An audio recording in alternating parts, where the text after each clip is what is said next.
if we survive, the financial opportunities alone, you're not fucking around. Good. That's true. We're good. Because then I have the opportunity to be the next mogul in Hollywood because everybody else thought Hollywood wasn't a thing anymore.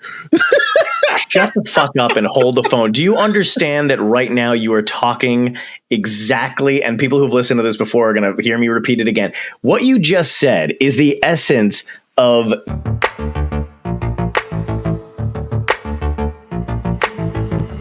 Dystopia tonight.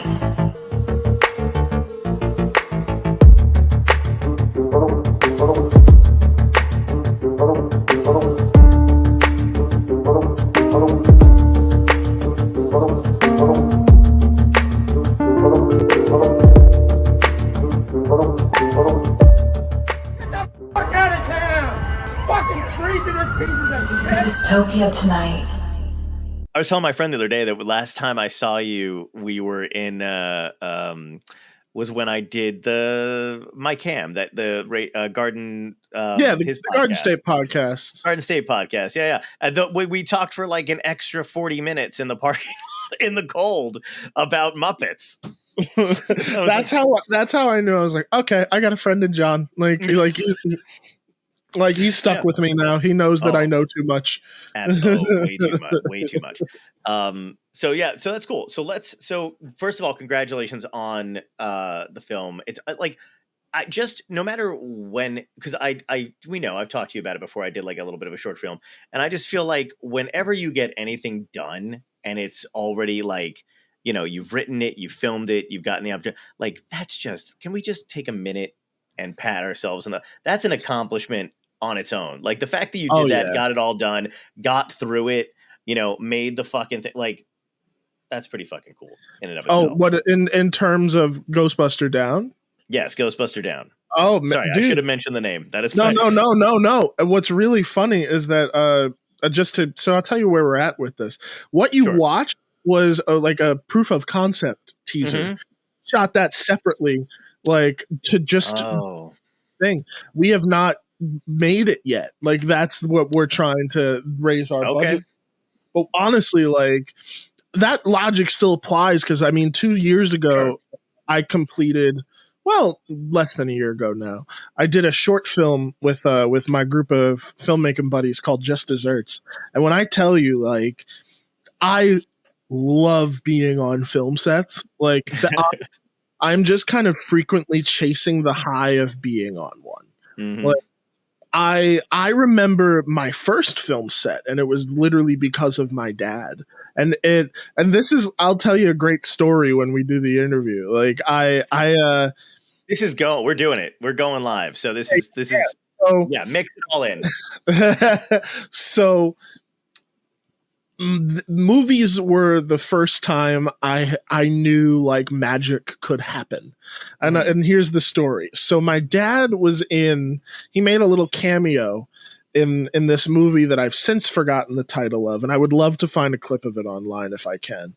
Ooh. But I remember going down to the set, and mind you, I was a little tyke. I couldn't have been more than 4 or 5 years old, but I remember being by the giant fucking Panavision cameras and everybody like running back and forth to support whatever they were making. Right. And then this is when I knew movies were magic. Like I had already loved going to the movies even as a young kid. I have never seen my dad run in his life because my dad was a big dude. And when that director yelled action, my dad took off like a fucking rocket. And I was just like, what? Movies can make people do that kind of stuff? What is happening?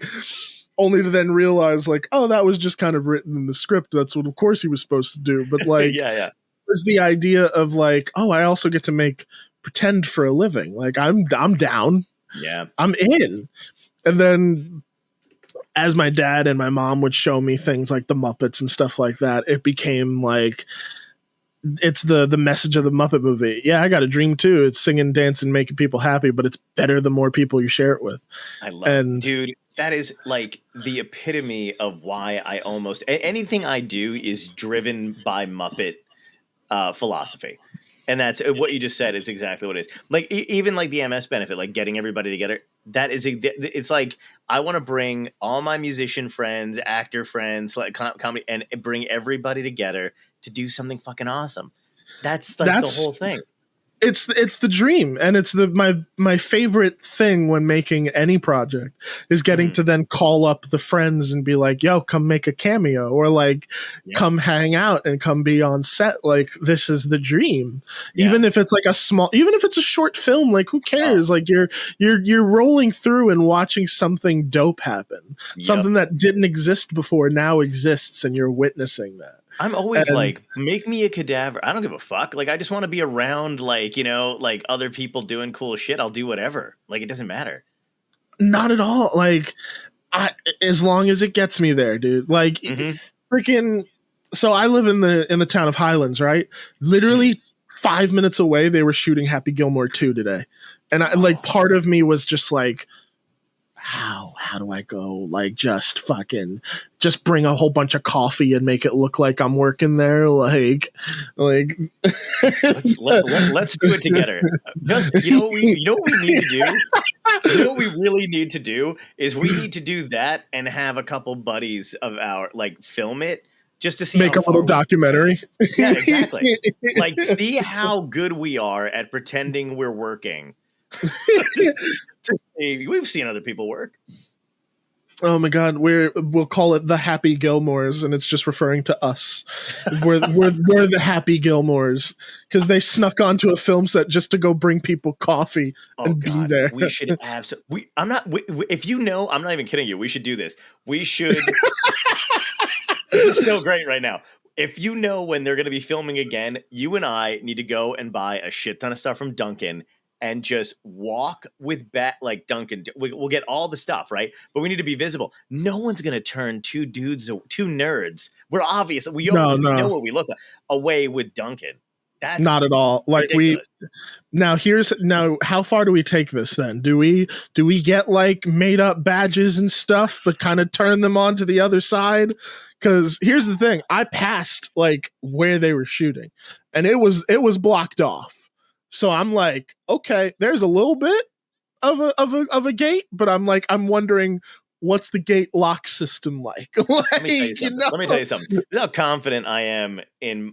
I have gotten past that shit before. Not necessarily in a movie set yet, and I say yet because it's only a matter of time. It's only a matter of time. But I have like gotten my way into things just by talking or being confident or saying the right thing. Like it like even through this pot, like it's so funny. Like there's been times where I've been able to either I've been invited to meet people that have been on the show or backstage at a tour or whatever. And then there's some times where it's just a missed opportunity or whatever. And I wind up being at the same thing they're at. But I have gone and you just know what to say. So you get to the theater, you get to the venue and you're like, is the tour manager here? You know a couple names. So you just say the name and you go, I talked to so-and-so who talked to so-and-so. Not a big deal. I don't want to put you out, but blah, blah, blah. And then people just kind of either don't want to fuck up. So they make it happen. You know what I mean? Where they're like, oh my God, I don't know who this guy is, but he seems to have all the right names in place. And I'm going to cut this. Well, he seemed to have all the right names in place. But I might not, but it works. You know what I mean? Like it's kind of pointless because it's us, but honestly, dude, like the art of bullshitting will get you far. Like if Beverly Hills Cop proved anything to us as a young movie consumer, you could if you got the gift of gab and you could really bring it in terms of your A game, you could convince somebody the fucking sky is falling. Absolutely. And also it doesn't help the fact that I'm already kind of psychotic and I feel like I've earned this. So there's that attitude mixed in with the bullshit. So you're like, yeah, no, this makes total sense. It blows me. Like it's like I also just feel like why not? Because here's what I do. Yeah. I know that other artists don't usually care. I don't know what Adam's like. I've heard he's a very, very nice dude. But I also feel like, for the most part, like people either on my level or above or above me, whatever, most artists feel like it's fine. They don't care if they see another comic or another, you know what I mean? Like, it's whatever. But it's usually the apparatus around them that is fucking. When I talked to Leno, dude, he was so funny because leading up to getting him on the show, it was a pain in the ass because it was who didn't talk to who, and this person's not really, we don't know who you spoke to, yada yada yada. And then finally I talked to him on the phone before he was coming on, and that's wild. It was very cool. It was very cool, and he is a very just blue collar down to earth. I mean, he's rich as fuck, but acts like a blue collar down to earth dude. I think at heart, that's who he is. So listen, me and him got the common thing of being car geeks, and then also apparently big railroading guy. I found out just a few hours ago. Got a little Joe Biden in him, huh? Just a little bit. Apparently, like I saw a video of him looking at like this historic like steam train whatever, but I was like they were like shooting an episode of Jay Leno's garage with this giant ass fucking steam train. I was like, you know what, that just makes sense for Leno. And I kind of love that he's in the stage of life where he's just kind of completing side quests and it's just like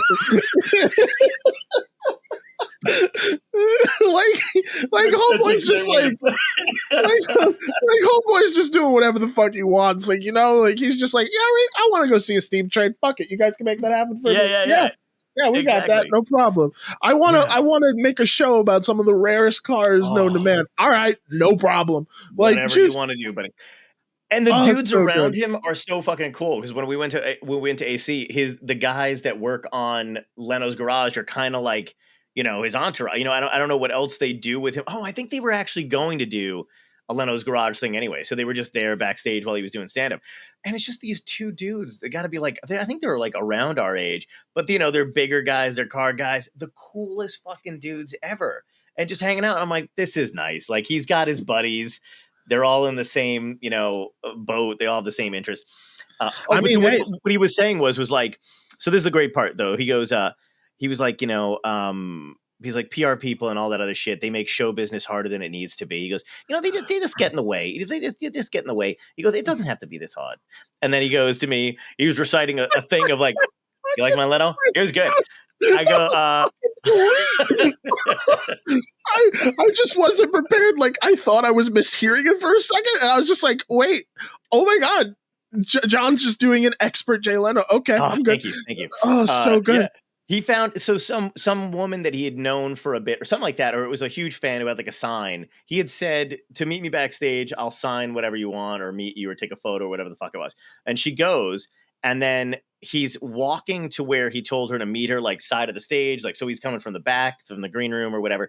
And she's just waiting. And he overhears like his reps or like people that are there that are like, because he doesn't have an agent or anything like that either. So it's just people that are kind of in the way, and they're like, Mr. Leno doesn't sign or doesn't wait for or doesn't take. And he's like, what are you doing? He's like, I just told her where to stay. It's fine, whatever. And he overheard them, and he came out, and he's like, I didn't tell her that. Like, you know what I mean? I'm like, yeah, man, I totally get it. So, and I've had that in my head, like, because I always assumed it, but it's nice to hear from somebody who's been in the business for fucking 50 years or whatever, where it's like, yeah, it's a pain in the ass. So, but I mean, hey, it's the weirdest benchmark of like, you've made it, but then you've made it and now you're also past the level of like giving a fuck.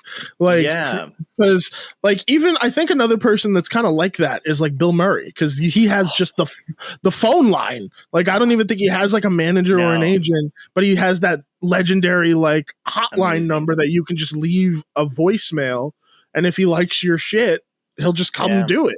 Like, oh my God, like to fucking pitch him a project. Are you kidding me? Seriously. Like, but also, like the idea of being that reachable is like, I mean, it's still a difficult number to find. It's not public knowledge, but like if you work hard and get to a point, like you can find it.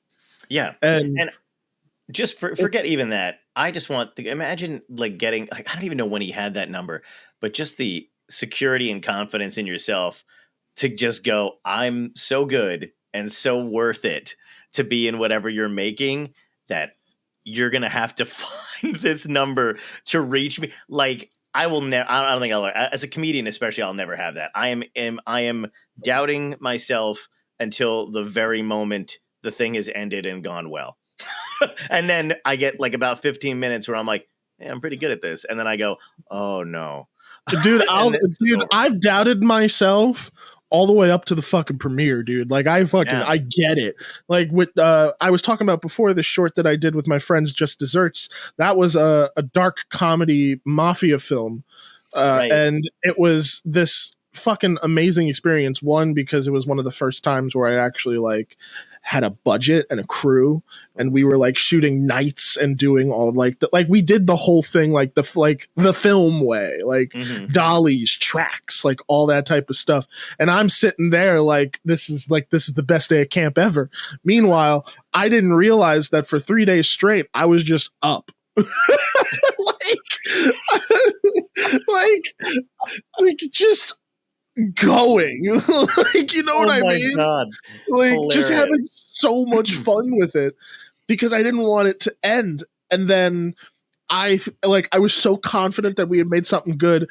And then this always happens, is that when you watch it the first time, you're just like, what the fuck was I thinking? Right. And then you shape it until you're like, it's getting somewhere. It's so good. It's all right, fine. Maybe it's all right. But then you can ask anybody who was involved with this film. I was shaking like a leaf the day we premiered that, because we debuted opening night at Smodcastle Film Festival. Oh, nice. And so our film was a part of a block that Kevin opened with. So he brought us up on stage. And we played to a sold out crowd.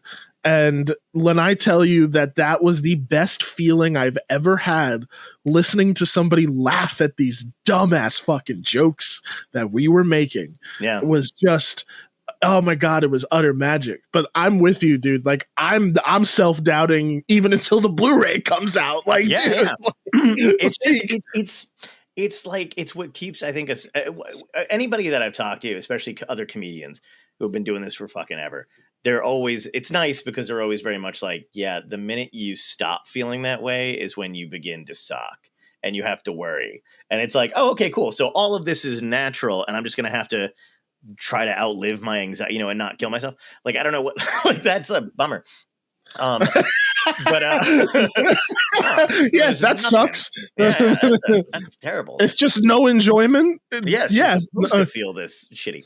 Because then they'll talk nice about us when we're dead, and then we'll get to enjoy it when we're like force ghosts. Oh God! Oh my God! Force ghosting is so great. I would love to. Like I would love that. Like if in the future, if I make something out of this artistic journey that I'm doing, and I go far enough that I get honored at some like in memoriam at the Academy Awards, I want my protege to like turn around in his seat, and I'm just there like.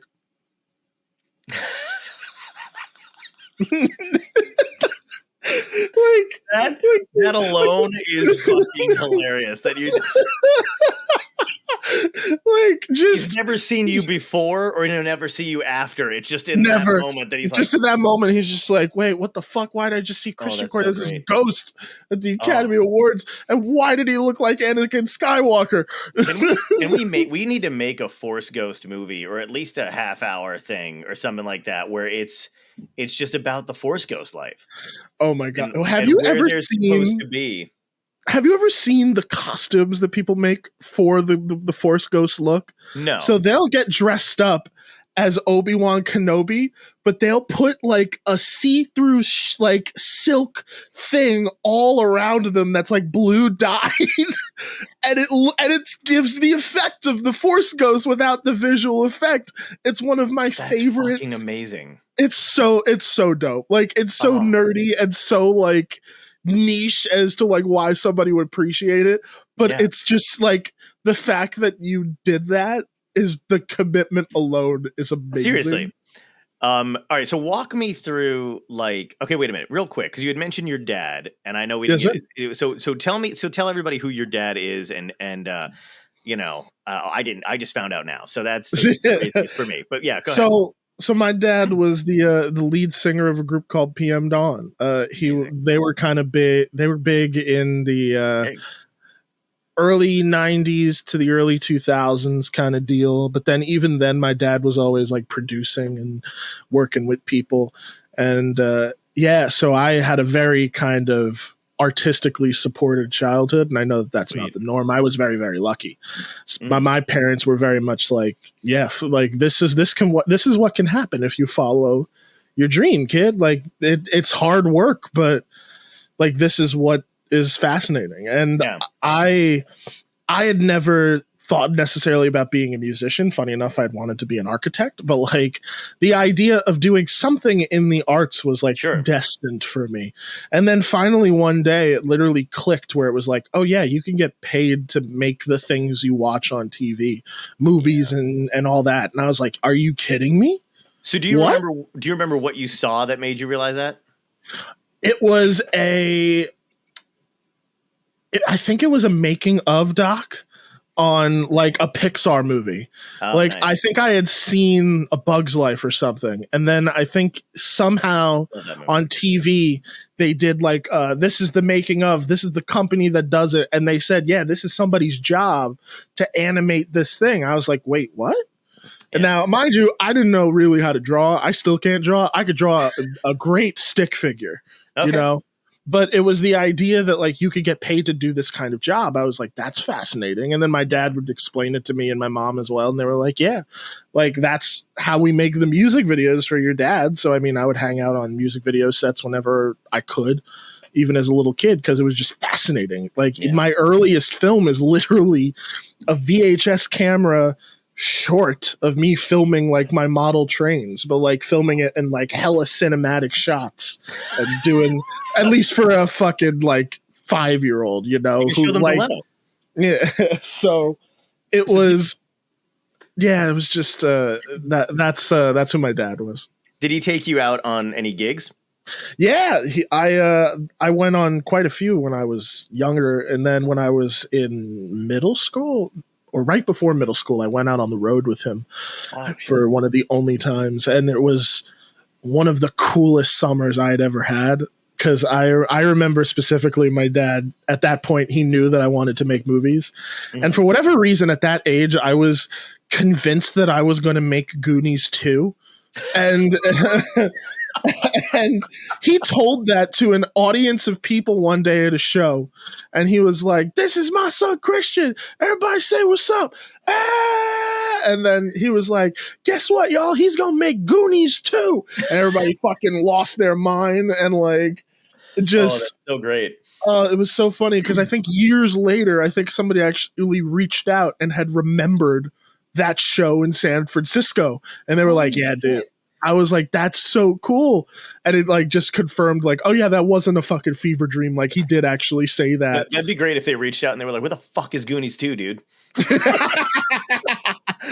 Copyright strike. That's what the fuck happened. Yeah. Spielberg was like, who the fuck are you? No, but like, I think that was also like one of those movies that like clicked with me as well. Cause it was like, what is this cool ass adventure? Like at the end of the day, like it was all like storytelling and stuff like that really like sparked a passion within me. Like anything that I do now is kind of has its basis in storytelling, because I also do music as well, and then podcasting. So like a lot of the podcasts that I get to produce, I get to hear like different kinds of stories and opinions and thoughts and dreams. And it's all circulating around that. And film just for me is just the way that I've always seen the way to channel it and to put stuff out there. So even long-winded like answer. Talking to you one-on-one. No, but even like talking to you one-on-one, if I didn't know what you did and who you were, like I'd be able to tell. I mean, it would just be, you'd be somebody I would have immediately wanted to at least hang out with and keep talking to, because you just have that kind of vibe and like you have a like I don't give off fuck you energy. Like that is it. You know what it is? It's I said this before in the beginning of this. It's that we have, and I say we because you make films as well. We work in an industry where we get to make pretend for a living. And if you're a miserable fuck while you're doing it, I think you're in the wrong business. Oh, God. I get it. There is a serious aspect to this. Like you got to find money. You got to do all that bullshit. But like at the end of the day, you're getting paid to play the game of make believe that you did when you were a child, and if you're not having fun, like, what are you doing? Yep. No, I agree, dude. It's time to pack it in if that's the case. And sometimes people need a break. Like I definitely have come in like different points where I mean, it's just burnout. You know what I mean? It's not like it's a thing, not during a project, but like Oh no, afterward, it's where I'm always like in between. It's always like you don't know what you're either going to work on next or like the struggle. And I mean, I went through periods of that. I still do. I mean, I think that all artists experience peaks and valleys. Yeah, but like, I'm sorry to hear, man. That like, but you're right. No, it is like, I mean, even going through whatever it is. What's crazy is we've been through it a million times, but each time it's a little different because whatever you were going through before, I do this anyway. I go, well, that's not going to happen again. And then no matter what level or peak or whatever it is, or whatever new thing you've just done, we always sunny in Philadelphia ourselves. Yeah, I'm not going to get burnout. Yeah. Like either that or Curb Your Enthusiasm. Yeah. Yeah. Oh my God, that's great. No, dude, like it's even that. It's also because it comes with the territory. It's also like the questioning, like, like, what am I like? Is this really the project that I should focus on? Like, is this right? Like all like the self-doubt will always creep in. Like, and even to be completely real, I experienced a thing fairly recently where I was worried that film was like all of me. And like, I was worried that it was like, I wonder if you ever have related to something like that, where it was like, is this like just who I am? And it's like to the point where it's like uncomfortably all encompassing. So, but like, it became a situation of like, oh, let me look at that really quick. But then I was like, no, it's really not, because yes, I make film and I consider myself a filmmaker, but I also, at the very least, I still, even though I can't draw, I consider myself an artist. I do a plethora of different things. And if I'm being quite honest, the amount of time I spend on a film set, like, especially when I'm writing or directing, is minuscule compared to the other time I will spend like writing and doing other things in that field. Just because we know, like, we'll write something and then 9 times out of 10, that thing won't see the light of day.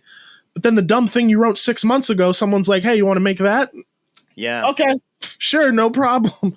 Yeah, exactly. I think for me, it's not even like that a thing has become all encompassing, because I started doing, stand up and stuff, and I still do stand up, and I love it.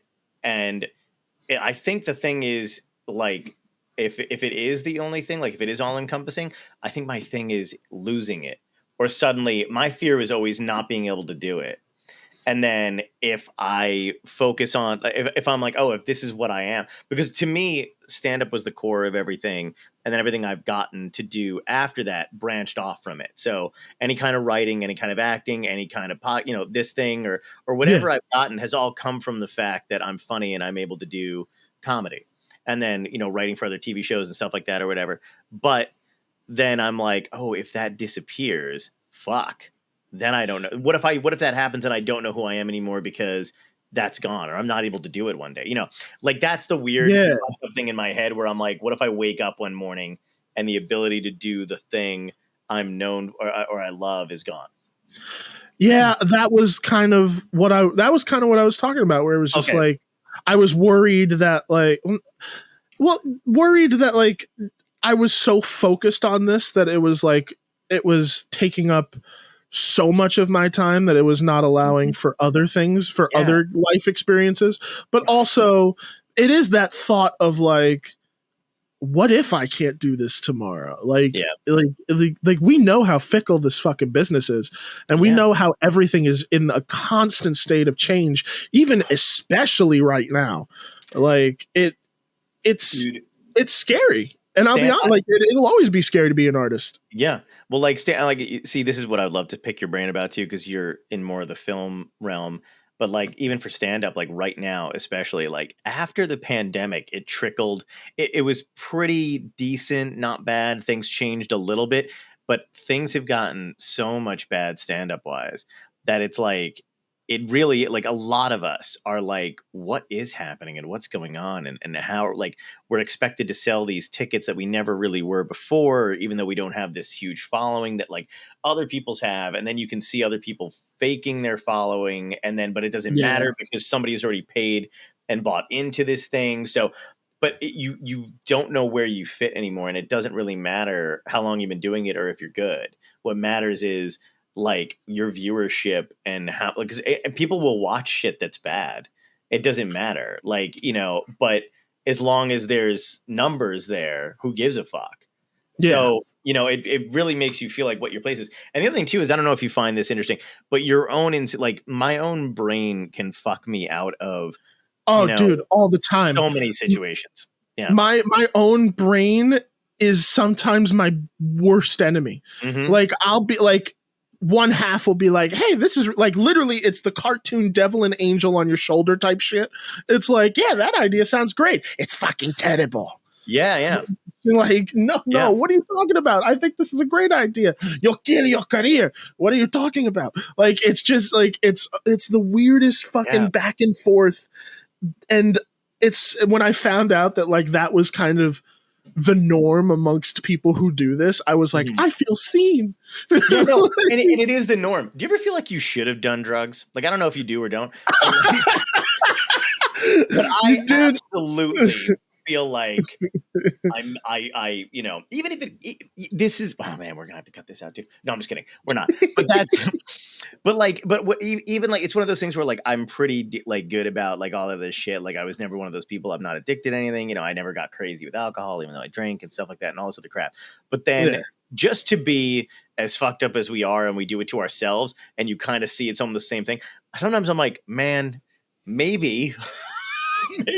maybe I should have done it. That way, when I stop doing it, I'll know what it's like to feel good, because I don't feel good now, and I'm not doing shit. So what's the other side of that? It's like, oh my god, you could eat, you know, less shit. I'm like, oh. I mean, so I mean, a little weed here and there, but like, I know the casual drinking. But that, I'm saying same thing. Yeah. But that doesn't. But like, I'm not over here doing shrooms on the weekend or acid or anything like that. You should, because my mind already goes 1,010 miles a minute. For me to think about the idea of that going even faster is petrifying. And I'm just like, you know what? I think it would slow us down. You think so? I think. Well, I don't know about the. Are we gonna share? Are we gonna share an acid experience, John? And we're just gonna see Muppets in the rest of the world. Don't you fucking. Our acid experience is just us getting turned, like put into a Muppet movie. Oh my god! I wish I would never want to come back. Just end it there. If I start to sober up, and I'm like, what's going on? Where the Muppets go? Just fucking nick me. But you realize it's going to be the best finale number ever. Like, we're going to come out of the trip, and it's going to be the "Life's Like a Movie." Like, dude, it's going to be amazing. It'll be a whole ass musical. Behind a car doing "Moving Right Along," though, because God, that's off a cliff. Let me tell you, though, I would. Not only, I mean, the experience of that, of course, but I would love to somehow witness that from the eyes of somebody who has no idea what the fuck is going on. Can you imagine someone pulling up to a stop sign and there's these two fucking idiots in a car going, yeah. Oh my god, I can't. That's too good. That is too fucking good. I would fucking love that, because in our head, it's this fully choreographed, awesome musical number where we're in sync, where then in reality, someone's just like, they're watching, and it's literally just us, like, looking utterly stupid. We just pass, like, a bus full of kids, and they're just like, what the fuck is going on? Like, they're adults. All right, so Ghostbusters down, though. Let's talk about this. Tell me, because I do have a habit of talking to my guests and then never getting to the thing until like But it's because me and you are friends, so like it's just like and also because we don't hang out on the regular, so it's not only part casual conversation and podcast and interview, it's also half catching up. It's like, yo, how you doing? Yeah, little existential dread here and there. Oh yeah, absolutely. I figured that was gonna happen, but no. But Ghostbusters Down, I love the trailer. We can actually sneak that in and play it right without getting any kind of. Yeah, you should be good. Okay, cool. Okay, great. So we'll do that. But Ghostbuster Down, fucking loved the proof of concept that you guys put out. And just love the script in general when you send it to me. Fucking awesome, dude. So, but just let everybody know what it is and how you came about it and what made you want to do it. So Ghostbuster Down is a fan film that I want to make that it takes place within the universe of the Ghostbuster films. Mm-hmm. And it answers a question that really intrigued me when me and my co-writer Ray came up with it. And that was, what happens when a Ghostbuster turns evil? Who are you going to call when the most dangerous person in the room is a Ghostbuster? Right.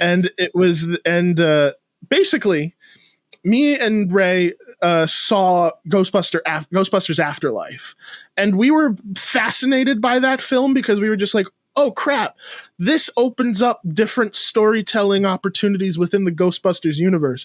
And then, funny enough, this is kind of a joke that I've made to people when I talk about it, is that I say Jason Reitman gave us permission to make this. Not particularly like he didn't shake my hand and was like, go for it, Christian. No, sure. He put out an interview or was interviewed where he was talking about now how he wants to see Ghostbusters stories from different parts of the world, like different perspectives and maybe different genres, like exploring what else Ghostbusters could be. And I mean, yeah, of course Ghostbusters is a comedy through and through, but it's a horror comedy.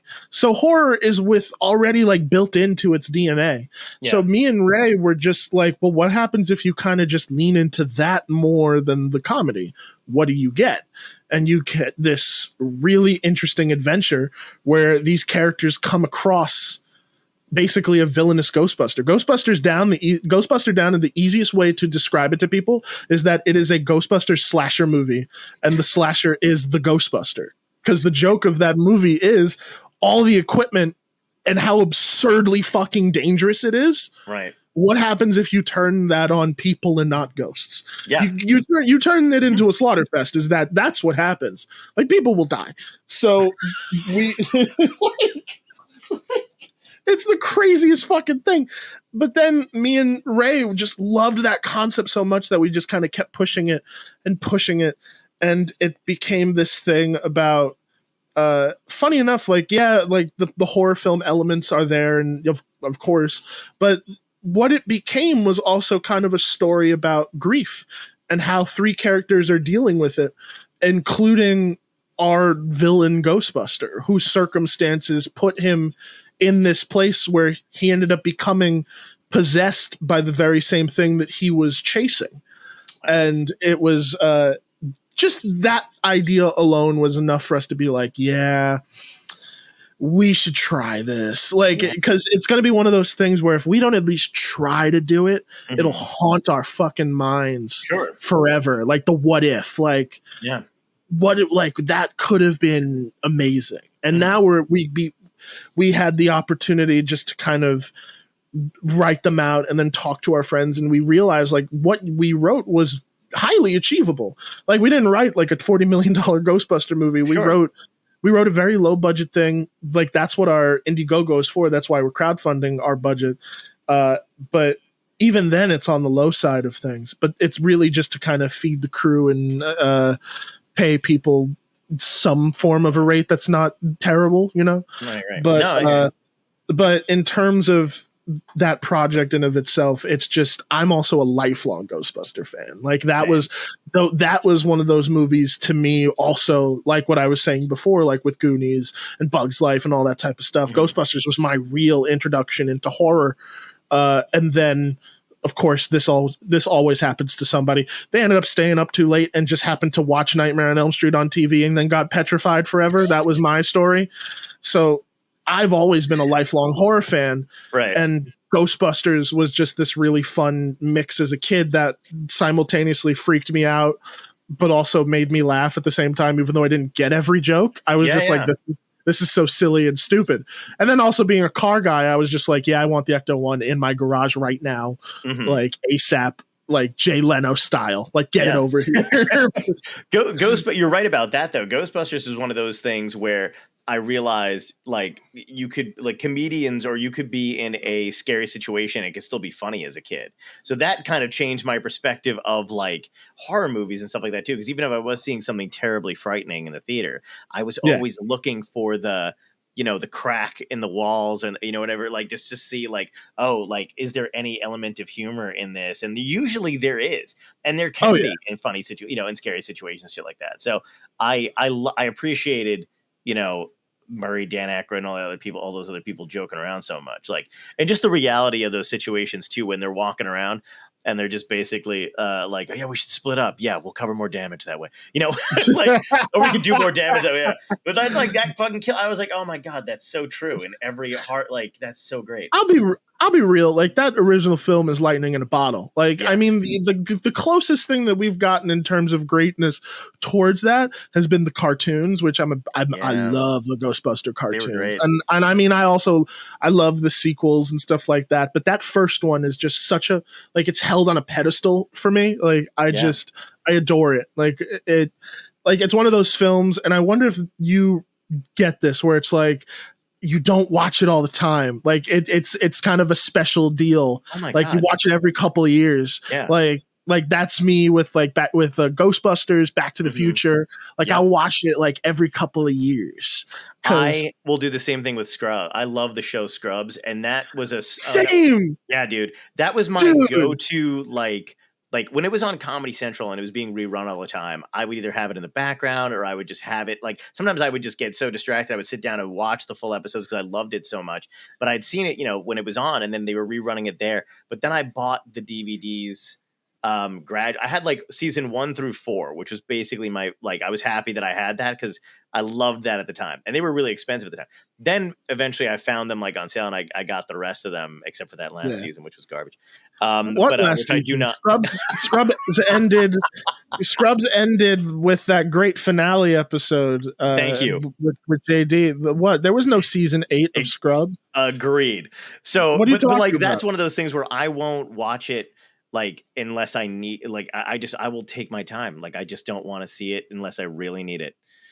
Yeah, no, I love that you brought up Scrubs. That is literally one of my favorite shows of all time. Top 5. Yep. Like Bill Lawrence is a genius. And also knowing that he's a Muppet fan helps, because his company is Doozer Productions. Like, are you kidding me? I know. But no, I credit Scrubs with being one of the first shows that I watched that wasn't kind of afraid to wear its heart on its sleeve. And I think that Scrubs really kind of made me a better writer. Like, just looking at how they balanced, like, really, because it's a medical show at the end of the day. So there's going to be like devastating moments, and there is in Scrubs. Yeah. But like the balance that they strike between this wonderful world and these characters, and then the actual gut-wrenching realities of it, was just amazing. It's such a good my friends and I would always joke around, but we meant it. We'd be like, Scrubs taught us how to feel. Like, that was the show for us. I don't know if it would what the past generation shows were, but it was just one of those things where you're like, laughing one minute, sobbing the fucking next, and just like being like, oh my God, these are situations in my life too. And he was just like, but same thing with Ted Lasso. Love Ted Lasso. Oh my God. Shrinking. What was the other fucking? He's working on something else now, or maybe he's working on something. Bad Monkey. Bad Monkey. I'm starting to get into that. I love that. Like, I'm just like, the guy, he's the best. Bad Monkey is so good, dude. So good. I'm loving it. Such a fun watch. Yeah. That show like just felt crafted for Vince Vaughn. It's so good. Perfect. But no, man, like I totally agree with you on like how it like kind of taught you how to feel. Because I remember when I watched it, it was like middle school, high school era for me, and like.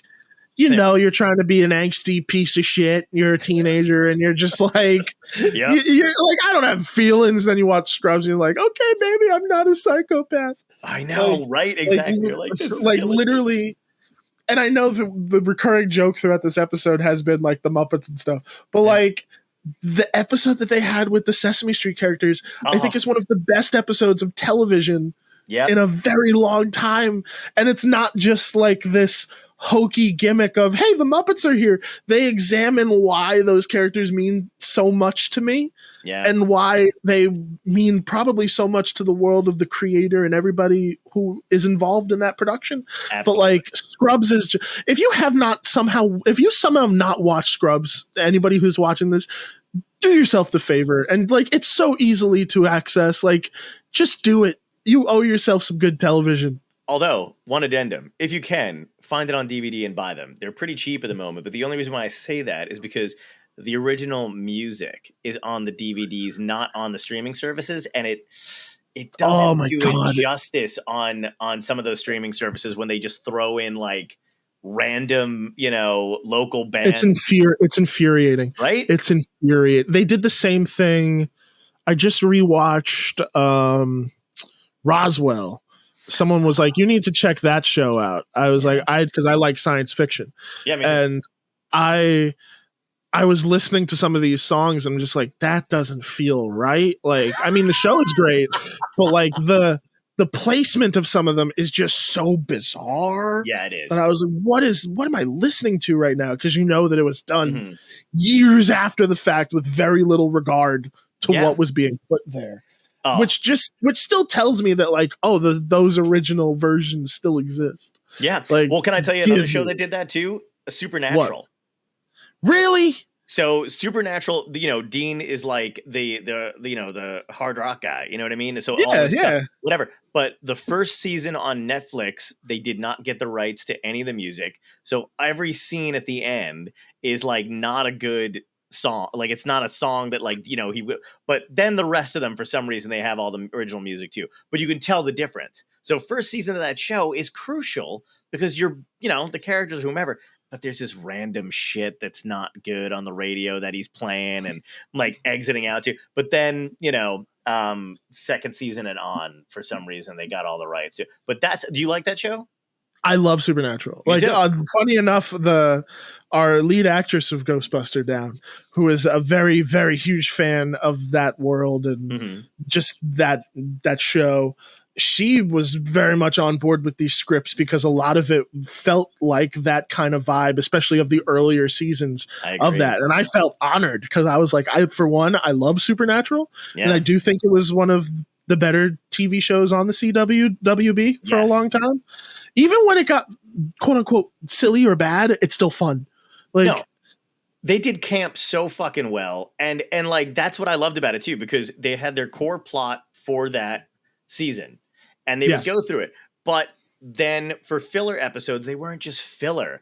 They were like, okay, well, we don't know what we're doing with this right now, but you know what? Some people got murdered in this town nearby. Do you want to bust some ghouls? And then they would just go do it.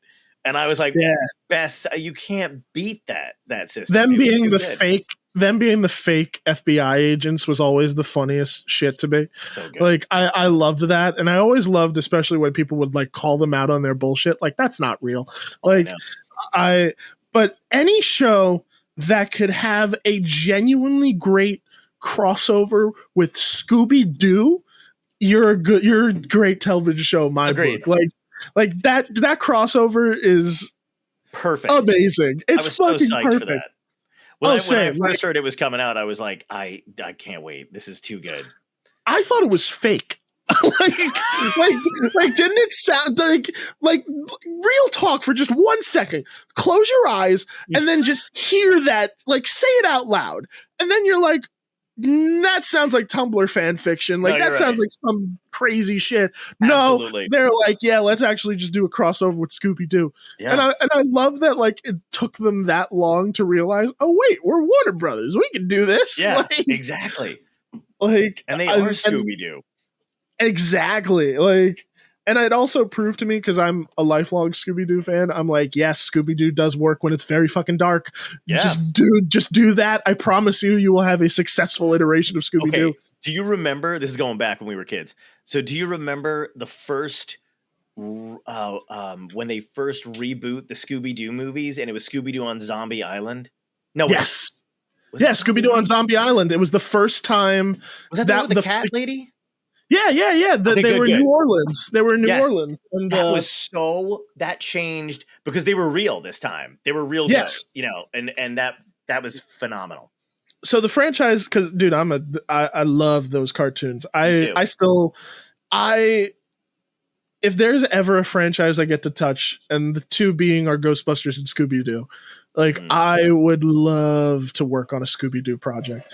Funny enough, I got into a debate about this with some friends on Facebook, and you want to know the craziest thing fucking happened? The writer chimed in, and he was like, "My personal favorite is Zombie Island," and I was just like, "What? Your opinion? You yes, please." Bow before the master. That's and I didn't know that I was friends with him. He was like, "Yeah, I wrote these," and that was a great time. And that's so fucking cool. Because the same team stuck around for a couple movies. Because there was a couple of them after that were just as dark. And I tend to do this thing where if I admire somebody's work, if I can, I'll be I friend them on Facebook. Hey, I love your shit. This is cool. And I had known him from another thing, not knowing that he wrote those movies. Oh, that's and crazy. I was just like, oh my God, it's so cool. So cool.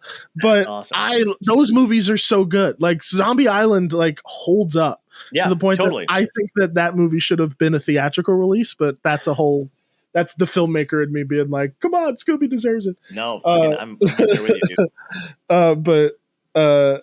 But yeah, no, I think we got on that just because we were talking about our love of Supernatural. But any show that could do fun camp, but also genuinely creepy moments, I'm always a fan of. Same. And I'll be honest, Ghostbuster Down, even Ghostbusters, they knew they're playing into the laughs a bit, but if you really think about the world that Ghostbusters occupies, it's horrifying. Oh yeah, absolutely. It is a horrifying reality where not only do ghosts exist on the regular, demons, gods, all that type of stuff. Even and you're just movie. Exactly. What Sigourney goes through alone is pretty fucked up. Oh my God. That's what I mean when I say that Ghostbusters was one of those movies that did creep me out too when I was a kid. It made me laugh, but the terror dogs are terrifying to a small child. Absolutely, right there with you. I mean, and then yes, Stay Puft is goofy for 5 minutes, and then he starts to morph his face into ways that just do not look right because his eyes are so dead. And you're just no, I'm good on all that. So knowing that was there, it didn't feel that far to lean into the horror for Ghostbuster Down, especially the idea of what happens when you come across a proton pack in the woods. What does that mean? What does that signify? Where's the Ghostbuster? Right. What's the story there? And just that snowballed into what eventually became Ghostbuster Down. And I'm so proud of what we're accomplishing even just from this, and the love we've gotten from fans has been so cool. I mean, there's always going to be somebody who doesn't like it or something, because horror for some people is subjective, and I get that, but so far pretty warmly received, and people just are interested in it, and to the point that even if we don't make our crowdfunding goal, I think there's a version of this where we still make it. Yeah, I think so too. Go just a few months down the line, we'll wait maybe a little bit, just because I'm going to probably need to take a nap for 6 months, just because holy crap, crowdfunding is a lot of fucking work. Dude, it's insane. But oddly enough, it's the most fun I've had, coming up with the memes and stuff and the promotions. It's that's the fun part, is trying to then create these enticing things. Yeah. It's the creative part. The other part of it is not so much fun. No. That's why I look like a ghoul, ladies and gentlemen. No. So dude, if I look It's just the magic of making anything. It's like people don't understand all the work that gets put in on on the back end of it and all the stress but it's important to know that kind of shit too. Like most shit has to be crowdfunded. It just doesn't necessarily it's not necessarily done in a way where it's very public or on a website, but even most like that's what producers fucking do. They run out, they 110%. find, sponsors and they convince people with a shit ton of money who don't have anything to do with it to invest in their film for a producer, like it's that kind of stuff. Exactly. And I mean, what I had going for it, and a lot of what I think people have a question of is like, well, fan film, like how do you what does that look like after it's done? I'll tell you how it looks. It goes out for free on YouTube for everybody to see it, and we're not holding it up behind a paywall or anything like that. Right. Like you get to basically, if you donate to the campaign, you're pre-ordering the project and you get goodies for it. Yeah. So like with us, you get early access to the episodes, you get scripts, commentaries, behind the scenes, soundtracks, poster, stickers, that kind of stuff. Not as much physical stuff, only because the budget doesn't account like too much for that because shipping costs are crazy. Sure. But like we still wanted to give away some physical stuff, so like posters and stickers. Nice. We're thinking of launching a merch shop soon with our logo, so like if you just want a t-shirt, you can get it, like that awesome. Type of stuff. So it's all there. It's just getting it to a point where we can give it to y'all. So like, that's why our budget is the way it is. Yeah, and keeping track. So no, that's cool, dude. Give us your money. Yeah. No, I hear you, man. But yeah, it's a passion project, man. So like the minute we get to make it, the minute you get to see it. Like that's how I operate. And then one of the big things that we really want to do that I've discovered amongst the Ghostbuster communities is that they are very charity driven. And I love that. Like what Ghostbuster fans have done is that they've opened up their own franchises in different states, so that there's like New Jersey Ghostbusters, there's upstate New York Ghostbusters, Central Philly, like all these different factions. And you know what they do, John? They go to hospitals, they raise money for children's charities, they do all these amazing things. And I wanted to be a part of that so much. Like, I love that. I love that they do something with a franchise that I love and have a mission behind it. Yeah. So one of the things I would love to do once we get to that point is do a charity premiere where we sell tickets, but then we'll auction off props, do like Q&A and stuff.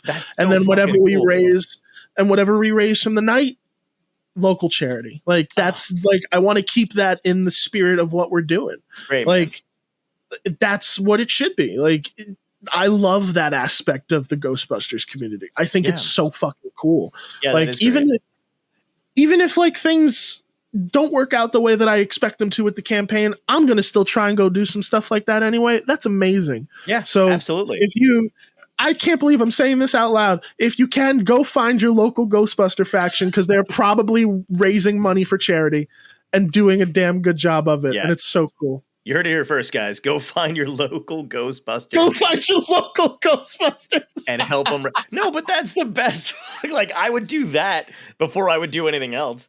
If they were like, it's so cool though. Like my buddy, you know what? Shout out to my buddy Charles. Charles on Ghostbuster Down is our advisor. He's the person I go to be like, hey, does that actually work in universe? Like, because I want to make sure that, because I know my own stuff, but like he knows, you know what I'm talking about? Like he'll give me technical specs. And like, he's our quote unquote Ghostbuster advisor. He's a part of the Long Island Ghostbusters. I think they just raised $10,000 for a local children's hospital. Holy shit. Or something along those lines. Fantastic. Dude, like, that's the type of shit I'm talking about. It's beautiful work. Like, it's so to be a part of that, even with my silly fan film, like, yes, 100% of that. To have that kind of community is fucking awesome too. Like, just to be able to do that and bounce off of it and stuff. That's great, man. Oh, thank you. So man. where are you looking to take magical. it? What I mean, you just now when it's done and you've, accomplished everything, do you then decide where you want to put it? Festivals? Do you just send it out everywhere? What's the like? So we're thinking of possibly like some smaller festivals, just because like because we are a fan film, so we're not necessarily affiliated with Sony, Ghost Corps, or anything like that. But we're not profit, like we're not making any money off of it. Right. So if somehow we can then work that into a charity thing, sure. But for the most part, maybe one or two festivals just to kind of build hype, and maybe even just showing the first episode. Sure. Because really it's really a film, but we just split it up into 5 parts because I love episodic stuff. Oh yeah, me and too. Also it's 5 parts, 5 weeks of talking about it. Like it's there, like it's in the public consciousness for 5 weeks. Good point. But yeah, it really just kind of goes out there to the people once it's done. Like that's how it should be, at least to me. And then at what point during all of this do you call Kevin? Kevin Smith, by the way, we're referring to. My boss. Yeah. So I don't know. Like, I mean, if the charity thing were to happen, like the charity screening, and we get to make the project and do all that, I don't see why not, call him up and be like, hey man, I made this thing and we're doing this for charity, like roll through. Like, I love how casually you're answering this, because I was joking, but you're just like, well, let me explain how this works. Well, no, that's cool, because though. I have a pretty cool connect with Kev, man. Like, sweet. I was a fan first and foremost, and I still am. I still geek out when I like talk with him and stuff. But like, the truth of the matter is that I didn't know truly how long I had been a Kevin Smith fan until my dad passed away. I found out. So I went to film school. I learned all the stuff. Clerks was a huge inspiration for me. Right. And going through my dad's DVD collection, I then learned how much of a fan he really was of Kevin. Wow. Like, he had all the Q&A DVDs, all those type of stuff, movies that he produced for other people. Like, my dad loved this dude. Sure. And one day I get the notification that he's at the Ocean County Mall, which is like 5 minutes from me. And I'm like, okay, time to nerd out. Go. So then I go there and I meet him. Funny enough, the first person I meet is Kevin's mom, who is the sweetest person ever. Grace is the sweetest lady. And I'm there shaking like a leaf, and she's like, are you okay? And I'm like, I'm just nervous. And she's like, don't be, he's a nice boy. I'm like, okay, well, you made him, ma'am. Yeah. But thank you. But then I meet him and I tell him who I am, and I tell him, like, I'm going to film school because of him. I just made my first short at that time. And I tell him, oh, my dad was a huge fan. My dad was a musician. And he was like, who is your dad? I was like, well, my dad was the lead singer of PM Dawn. And when his eyes literally like dropped out of his skull, he was like, get the fuck out of here. I love PM Dawn. Oh. Like, and then he proceeded to show me that he had 2 songs lined up of PM Dawn ready to play, and was like, oh my, like, this is amazing. And then this was like right after my dad had passed. This was like a few months. And he recorded a video for my mom, man. Like, he took my phone. Oh shit. I'm not going to get emotional. And he took my phone and he was like, Mary, I'm Kevin Smith. I just met your son, and like, he told me all about you and how you were married to this legend. And like, just, I gotta show how much I love and appreciate your family and what he did for me, like all this type of stuff. Just saying the nicest possible stuff to a family who was in the midst of immense grief. Yeah. And it was just so kind and cool that I met my hero, and he was just as awesome as I knew he was. And then years later, I'm working for Ming and stuff like that. And then I end up getting the opportunity to do video work for Kev. And that kind of started our like working relationship a little bit. I got to produce 2 docu-series for him. I got to show the construction of The Secret Stash, the new one. And then I also got to film the construction of the original Smod Castle. Yeah. And through that, Kevin would like look at my edits, and as a filmmaker, I was like, "Oh my god, he looked like oh my god, like he's an editor. He sees my shit." Like, he was like, "That looks good," and I just was geeking. but never got like the full chance to like have like a convo yet. Yeah. And then the announcement for Jay and Silent Bob reboot comes out, right? Mhm. This is my favorite part of the story. And then the soundtrack announcement drops. And a couple of songs in is I Die Without You by PM Dawn. And it was one of the songs he told me he was about to listen to. Holy that shit. day. And when I went to that premiere, and it's in one of the coolest moments in that movie. Mm-hmm. And it's like, it's one of the real more genuine ones where like Jay is having a heart to heart with his daughter and stuff like that. And I'm just sitting there just like, man, my dad would have loved this. Like he would have been so happy to know that it was that loved by him, and just kept going from there. And then eventually I got the job at the old Smog Castle running the audio boards because I had worked for Ming as a podcast producer. So I was doing that. I recorded like a commentary track or two for him there. I got to do a whole bunch of cool stuff through that. And then he announced he was doing Clerks 3. And at the same time, we discovered some unreleased PM Dawn stuff.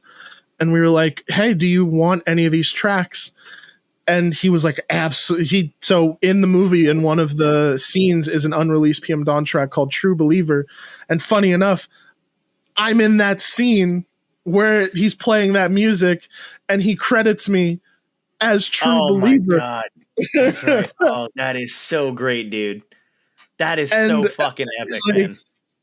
That's what I want people to know about Kev, man, is that I got to meet my hero and he was just as awesome as I knew he was, and like a loving soul. That's the best, man. It was just magic. So I've been at Smog Castle Cinema since, doing event audio and stuff like that, and just keeping my own track as a filmmaker. So that's why when I say so casually, like, yeah, maybe I'll ask him, but like I think that like that's just crazy to me. Like I know that he had stuck around apparently for the short that I premiered at Smog Castle, but like that's just wild.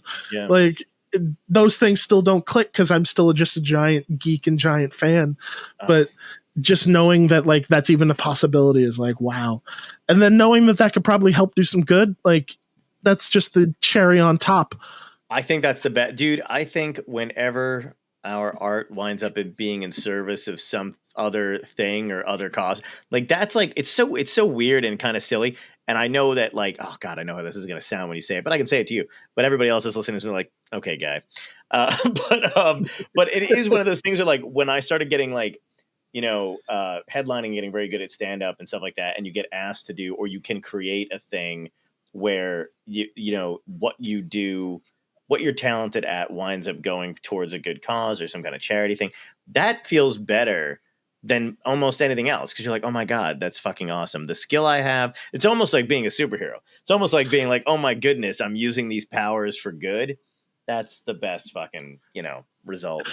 Especially with this, because I know that there's no version of this where we can make any money after it, nor should we. We don't own Ghostbusters. We're just doing something in tribute of a franchise that we love. I say we because everybody involved, oddly enough, has either A, a Ghostbuster fan, or B, a fan of the material, which has been a very like weird adjustment for me to be like, hey, here's a thing I'm working on. Do you want to come aboard? Yes, I'll do anything. What do you mean? Like, I like this. Just come on. Okay. Like, that's weird. Still weird to me. It's hard not to like it, dude. It's a brilliant script. It's super fun. It keeps within the essence of, you know, the Ghostbuster lore, which I'm like you and your buddy. I would love to just sit down with the two of you and listen to you guys talk Ghostbuster shit, just fly on the wall shit. Like that would be interesting. Just the way you described him as having the technical side, like almost no, because you know a lot. If there's somebody that you say knows more, that's got to be nuts. Oh, dude, it goes deep because you got to realize there's over 100 episodes of the cartoon that people account for that I haven't seen every single episode of. Right. So I'm not thinking of everything. Like it's just there's so much out there in that world. Yeah. And it's more or less just me trying to make sure that it is accurate because God forbid I do something wrong and it's like, well, actually, no, No. So That's it's great. it's me saving my ass. And Charles is doing it in a big bad way. Yeah. But hey, I mean, maybe there's a version of this where we do a limited edition Ghostbusters only podcast. It's only 4 episodes long. We That would cover be all the sick, movies. though. That would be fucking sick, dude. If you know what we're gonna do, if you guys do if you guys do wind up putting it in a festival or whatever the hell it is, let me interview you both on stage. We'll do that. I did the Garden State Film Festival. I interviewed your buddies, who I didn't know at the time. Yes. Inside baseball is the best. Oh my god, that was hilarious. That was fucking. I'm gonna So clip good. that from the thing. I've got all that footage from the benefit, but that fucking floored me. I was dying when you were like, we know those guys. I was like, oh yeah, we know. Oh my god, what's really funny is that those same guys just premiered a sold out horror film at Smog Castle. Like, Jesus Christ. Please tell me it's in the same vein. I don't even have anything to get. Like, it was just. I don't. But like, you get it. Like, yeah. It's just it's also fun to also just support other artists. Yeah, like that game is so fun to me. Yeah, so when I see that, like they legit sold out. I sat on an Apple box to watch this fucking horror movie that they made in the back of the theater. See this. I swear to God, I gotta see this thing. It's been doing pretty well. It's called What Lives Here. It's a good time. It's actually a pretty good movie. I can't. No one's gonna understand this, but it's so good. It's so good. I think, you know what? We plugged that one. Go, if you can, get your hand. It's got to be on YouTube. Watch Gone for the Weekend. That's all I'm gonna say. Yes. I don't know who. Yes. Yeah, just watch Gone for the Weekend. The theme alone is fucking hilarious.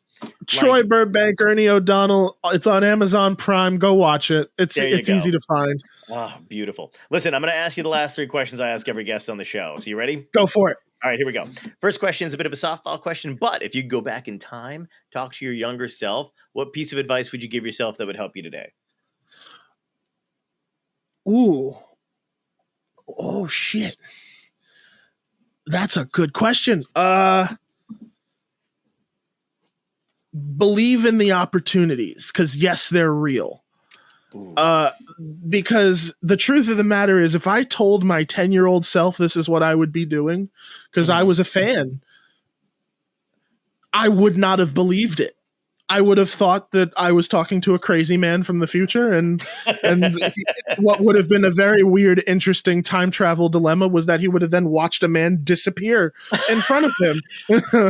Can I just thank you so much for being the beautiful nerd that you are? Because I always wonder why no one addresses the fact that their younger self is going to be presented with whatever version of themselves that I asked the question during. No one ever goes like, that would be horrifying for me. Probably as a 5-year-old to have me shake it, because a lot of people get very like, which is great, but they get very like, oh man, I'd say never hit the bottle or whatever. I'm like, you do realize that you're 75, and if you go back to your 5-year-old self and just shake him down. You know what? There's a great example of that in South Park in an episode. I don't remember which one, but Cartman in the end of an episode talks to this older guy, and he's like, hey man, I'm you from the future. All you got to do is just have a great life and like do all these things and you'll look like me. And I forget the context of the thing, but then Cartman just shits on him. He's like, fuck you, I'm gonna be the biggest piece of shit ever. And then the guy changes into the shittiest version of Cartman ever, like in real time. Love it. Oh, it's so good. So, I've ever since seeing that, I've always been like, yeah, of course that's what would happen. Yeah. Like, oh my God. I think it's the episode with the, it's a new gaming system's coming out. And then he does all this shit to freeze himself.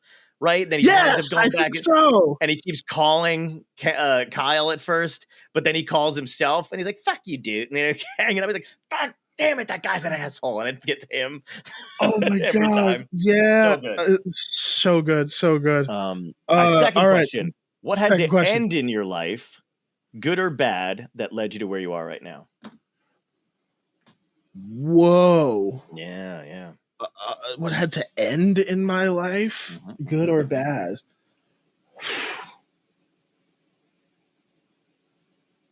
damn you. I don't fuck around on this show, man. No, you don't. Boom. Like, that's a good question. And I'm trying to resist saying like that hasn't happened to me yet, but I know that it has, and I'm just like trying to. What had to end? Good or bad? You know what? I would say that like certain people who became the basis for characters and things that are looking to be the thing that I would end up making as a film or something like that. Because, you know, like some people are in your life for X amount of time and then they kind of either drift out of your life, but it's never like anything ill-intentioned. It's just kind of like, this is life. Like, this is what happens.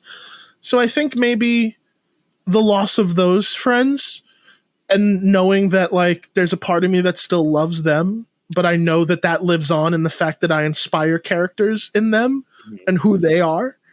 So I would say maybe that, like, if that works as an answer, I don't know. That's the Scrubs training in you, by the way. That's the that's the fully formed human being being raised by Bill Lawrence when we were kids. I love that. Okay, the next question ties into the theme of the show. I love this question because everybody's got a goofier answer for it or whatever. So if this was a genuine dystopia, more so than it is now, and you woke up tomorrow, found out everybody's last day on Earth, what do you think would be the cause? Do you think it would be a political disaster, apocalyptic, zombies, aliens, comet headed toward Earth? And what's going to be your epic death? How you going out? Oh, I've made a joke about this in the past. It's so fucked up. I'll go skydiving with no parachute, listening to Free Falling.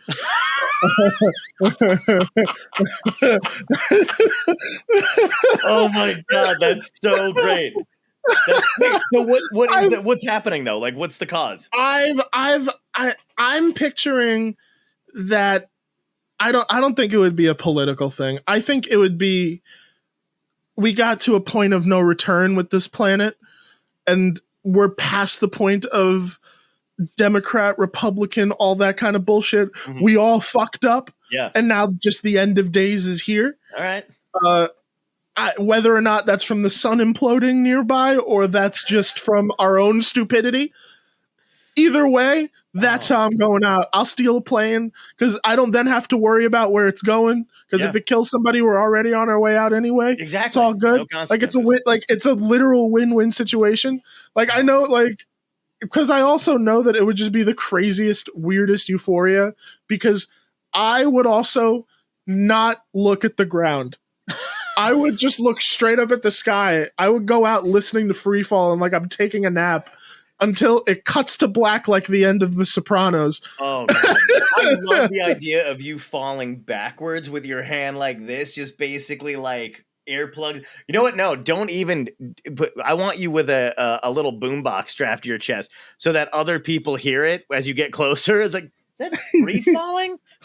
And I'm free. Boom. Boom. Fucking amazing. Dude, and then my fucking luck, the minute that after that happens, they're like, so we fixed it. That's always my genuine, I feel this. Because that did happen. Do you remember like 2020, one of the Mayan apocalyptic, end of days shit that went on when we were younger? Yeah. One of them, a dude did drive his family off of a cliff in an RV, and he blew his credit cards, and obviously nothing happened. I can't imagine being in that situation because then you're known as that idiot. Yeah. Like I need like proof that this is like horrible shit has already had to have happened, and then I'm on my way out. That's how I'm going out. That's my answer to your question. That's why I don't understand people who are like, oh, I would just off myself. I don't want to see the end. I'd be like, I want to see the end because if it's a fucking hoax, I'm not doing shit until I see the sun like right here. I'm like, okay, listen, this might be real. Do you understand that if like if we survive, the financial opportunities alone, you're not fucking we're around. good. That's true. We're good because then I have the opportunity to be the next mogul in Hollywood because everybody else thought Hollywood wasn't a thing anymore. Shut the fuck up and hold the phone. Do you understand that right now you are talking exactly, and people who've listened to this before are going to hear me repeat it again. What you just said is the essence of this show. This thing only started. This thing only started because I was going out to LA a million times. I kept pitching stuff. I kept getting close to getting something sold. I got like, lawyers involved with all this other crap. And then it just never panned out. And as a joke, I would been talking to a friend and I said, it's because I think at the time too, everyone was really, really, it's one of those years where everyone was really hyped on climate change and things getting fucked. Right. So I was like, God, I'm going to get a show. I'm going to finally get a show, but it's going to be at the end of the world. And it's because these fucks in corporate, whatever, are still going to want to make money. So I then created the title of a guy, a comic who finally gets his break because like one of the networks is still alive, but it's during the literal climate end of the world. And he gets a talk show and he calls it Dystopia Tonight. And that is the show was like, he would get like A-list guests, but they would die on the way because the show always had to move. Instead of like a background of LA or New York. Hey, sorry, we're not in LA anymore because LA fell into the ocean. Exactly. Yes, dude. I wrote one episode where the studio was flooding every time it came back from commercial break, the water level would be higher.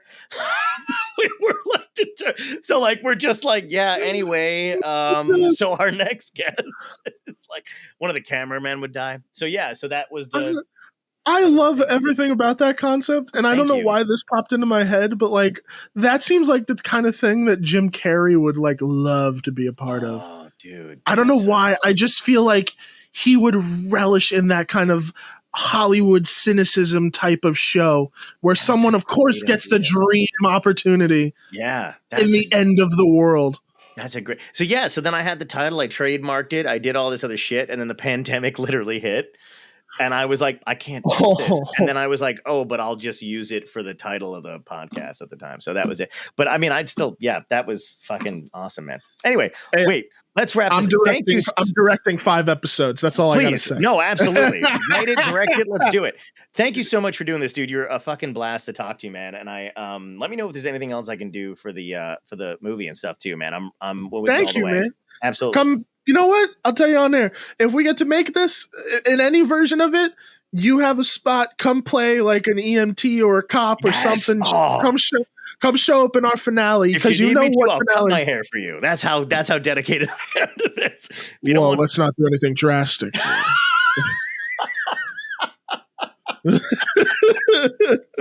Beautiful, dude. Thank you so much, man. I appreciate it.